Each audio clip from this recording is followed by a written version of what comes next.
Hello friends, welcome to my channel Ravi హన్వాల్.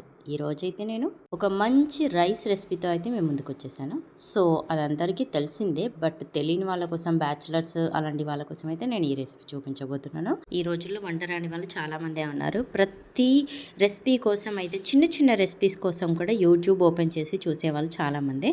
So అలాంటి వాళ్ళ కోసం అయితే నేను ఈ రెసిపీ చూపించుతున్నాను. సో తెలిసిన వాళ్ళైతే స్కిప్ చేసేయండి.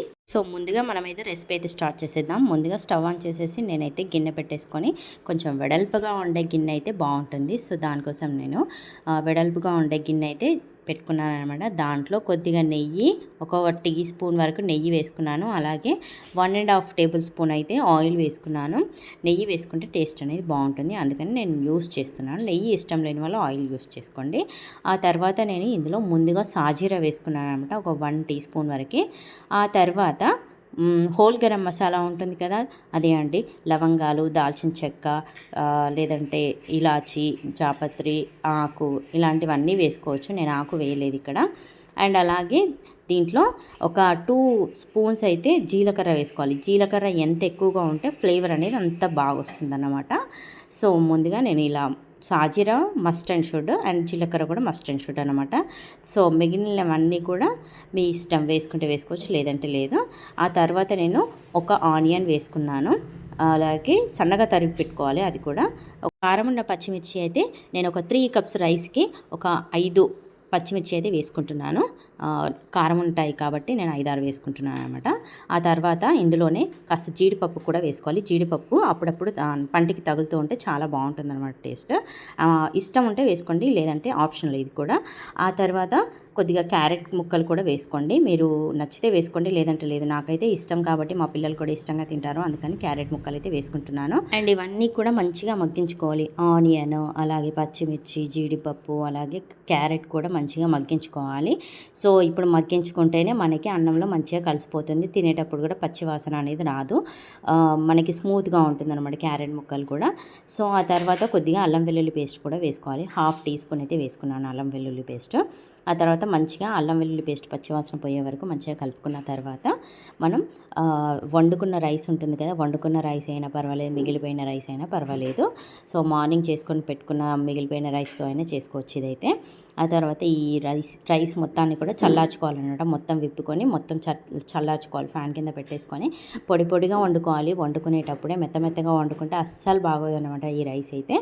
ఆ తర్వాత మొత్తం కూడా మంచిగా విప్పుకొని మంచిగా ఆరబెట్టుకున్న తర్వాత, వేడి అనేది పోయిన తర్వాత మంచిగా దీన్నైతే ఇందులో యాడ్ చేసుకోవాలన్నమాట. ఈ రైస్ మొత్తాన్ని కూడా నేను 3 కప్స్ రైస్ అయితే యూస్ చేస్తున్నాను ఇక్కడ. సో మొత్తం కూడా ఇందులోనే మీరు మిగిలిపోయిన రైస్ను కూడా కలుపుకోవచ్చు, ఏమన్నా కొంచెం మిగిలిపోయినా కూడా. సో దాన్ని మొత్తం కూడా కలిపేసుకున్న తర్వాత దాంట్లోనే ముందుగా మనం ఇలా కలుపుకునేటప్పుడే ఈ సాల్ట్ కూడా యాడ్ చేసుకుంటే ముందుగానే కలిసిపోతుంది, కరిగిపోతుంది, రైస్కి మంచిగా పట్టుకుంటుంది అన్నమాట. ఇక్కడ నేను ఒక 2 స్పూన్స్ వరకు సాల్ట్ అయితే యూస్ చేస్తున్నాను ఇక్కడ. నేను 2 టీ స్పూన్స్ సాల్ట్ అయితే వేసుకున్నాను ఇక్కడ 3 కప్స్ రైస్కి. మంచిగా దీన్ని అంతటిని కూడా మంచిగా కింద నుంచి పైకి మంచిగా కలుపుకోవాలి, మంచిగా మిక్స్ చేసుకోవాలి. అప్పుడే మనకి సాల్ట్ అనేది మంచిగా పట్టుకుంటుంది, మంచిగా కరిగిపోతుంది కూడా వేడికి. ఆ తర్వాత మనం ధనియాల పొడి, అలాగే కొద్దిగా గరం మసాలా కూడా వేసుకోవాలి. గరం మసాలా ఒక 1/2 టీ స్పూన్ వరకు వేసుకున్నాను.